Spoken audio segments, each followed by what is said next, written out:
안녕하십니까, 정희태입니다. 청년 정치인 세력 등장, 민심 제3정당 원회. 네, 요즘에 이 제3정당 얘기가 많이 나오고 있어요. 국회 뉴스에서 보면은 청년 정치인 세력이 등장했다, 민심 제3정당을 원한다, 이렇게 얘기를 하고 있는데요. 사실상 총선을 앞두고 정당들이 만들어지는 것은 그냥 항상 있어 왔던 일이고요. 우리나라의 정당이 50여 개가 됩니다. 50여 개. 그럼에도 불구하고 국민들에게 외면받는 이유는 뭐냐면 따로 놀고 있는 거예요. 국민하고 따로 놀고 있다라는 거예요.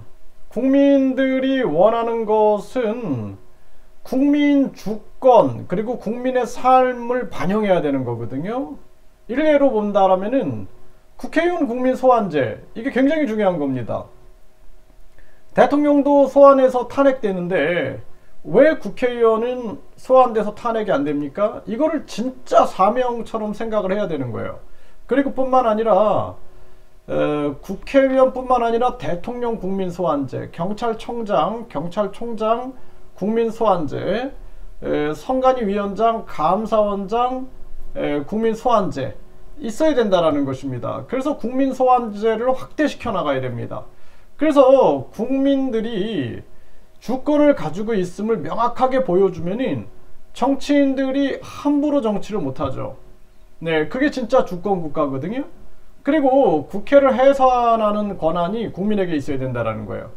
국회 해산 국민투표제, 국민 50만 명이 동의하면 국민투표에 붙여가지고 국민투표에서 과반수 찬성이 나오면 국회를 해산할 수 있어야 된다는 거예요.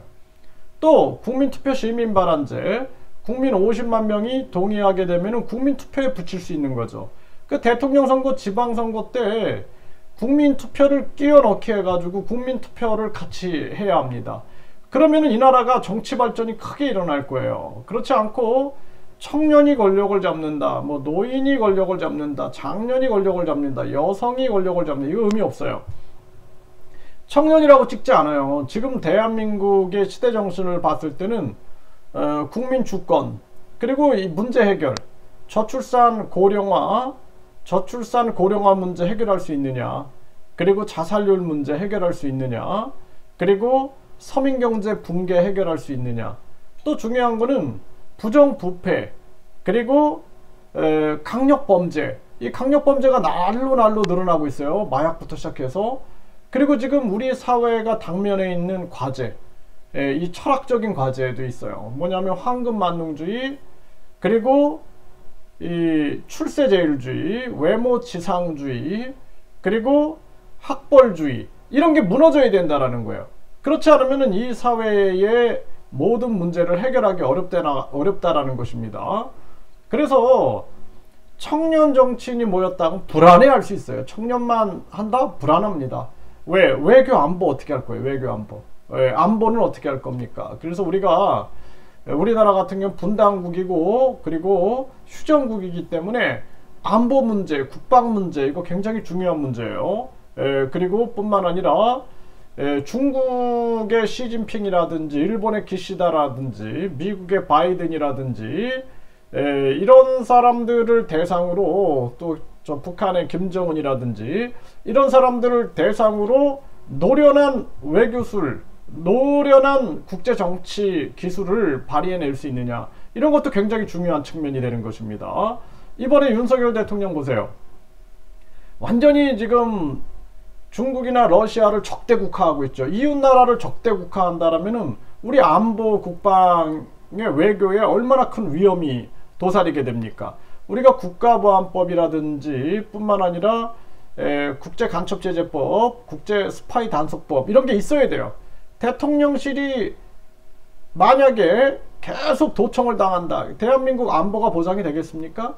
그러니까 국제 스파이 단속법, 국제간첩제재법이 반드시 있어야 된다는 거예요.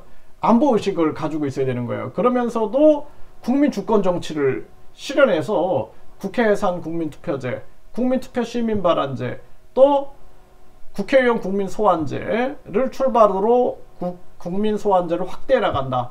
이러한 방향을 잡아야 된다. 저는 그렇게 생각을 합니다. 그래서 뭐 청년 정치인이라고 찍어줄 거다. 이거는 그냥 우물한 개구리적 사고다. 또 여성당이 있었어요. 예전에 여성당. 여성이니까 찍어줄 거다. 안 된다라는 거예요. 또 뭐 기독교당이 있었어요. 기독교인이니까 찍어주겠다. 안 된다라는 거예요. 불교당이 있었어요. 또 뭐 통일교 정당도 있었습니다. 안 된다라는 것입니다. 정치인은 보편성을 띠면서도 전반적인 측면들을 다 총괄해 가지고 국민들에게 신뢰를 주는 정치여야 한다. 저는 그렇게 말씀을 드리고요. 지금 우리나라가 조강하는 제3지대 정당 생기면 원내 교섭단체 가능하다.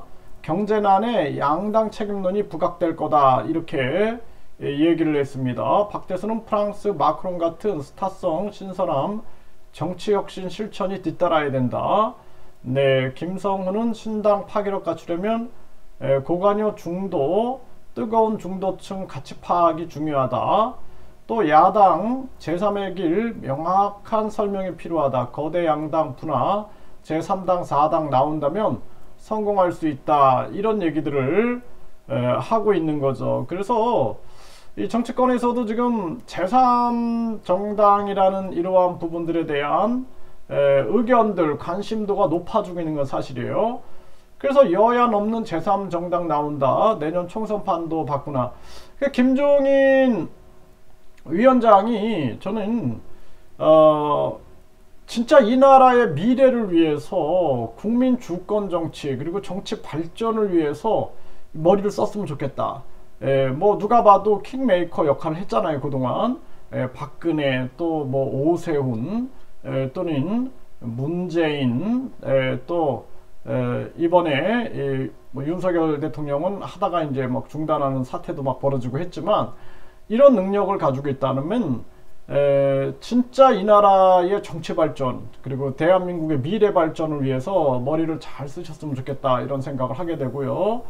김종인, 금태섭 제3정당 출범 필요성 강조.